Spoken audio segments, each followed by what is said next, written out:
Monsieur Jérôme Bendel. Pouvez-vous tout d'abord nous faire une brève présentation de Thales Chine, de ses secteurs d'activité, de l'historique de son implantation et de son développement en Chine? Thales en Chine, c'est une histoire qui date de plus de 40 ans. On a commencé à vendre, en fait, à fournir à la Chine dans les années 90, 80-90, les premiers équipements, 80 exactement, les premiers équipements de navigation aérienne pour la circulation aérienne, le développement de la circulation aérienne et du trafic aérien en Chine. Donc depuis, bien sûr, on a eu des développements importants sur notre activité en Chine, bien sûr dans le domaine de l'aéronautique, en accompagnant le développement aéronautique de la Chine. Donc, nous avons une grosse activité de soutien aux compagnies aériennes, mais également à Comac. Sur l'aéronautique, on est aussi le premier fournisseur de systèmes de gestion de trafic aérien en Chine, premier fournisseur étranger et premier fournisseur absolu en fait.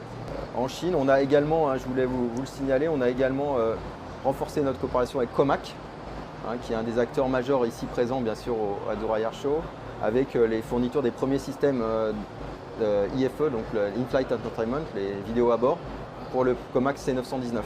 Au salon de cette année, un certain nombre d'exposants se contentent de tenir un stand virtuel à cause de la pandémie, alors que Thales y participe comme à l'accoutumée, et notamment avec votre présence en personne. Qu'est-ce que cela explique et qu'attendez-vous de ce salon?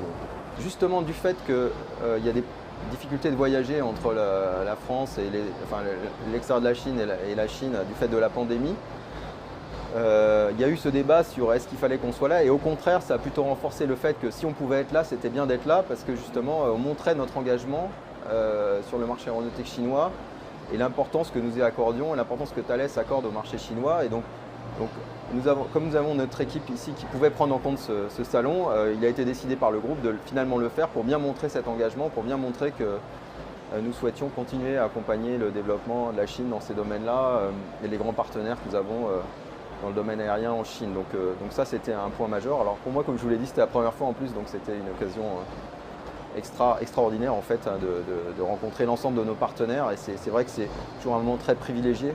Tout le monde est ici, tout le monde est présent. Et donc c'est vrai qu'on peut rencontrer les partenaires et on peut vraiment avancer. Donc ça, c'est très positif. L'aviation civile est l'un des secteurs les plus touchés par la pandémie. Mais pourtant, vous aviez fait des prévisions assez optimistes pour le bilan 2020 de Thales Chine. Finalement, est-ce que la réalité vous a donné raison?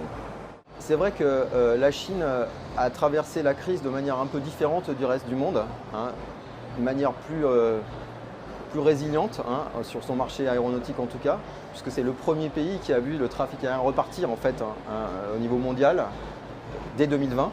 Et donc ça a été extrêmement bénéfique pour nous, bien sûr, puisque nous sommes partenaires privilégiés des compagnies aériennes chinoises en Chine. Et du coup, c'est vrai qu'on l'a vu dans notre activité dès 2020, qui a été très lente, très difficile en début d'année, mais qui est reparti très vite sur la suite de l'année.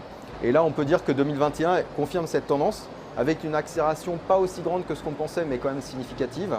Thales a ouvert des centres d'innovation dans plusieurs villes chinoises. Quels sont les projets concrets? Donc l'innovation en Chine, c'est vraiment fondamental. On a un environnement de start-up, un environnement d'université et un environnement de financement qui est favorable à l'innovation.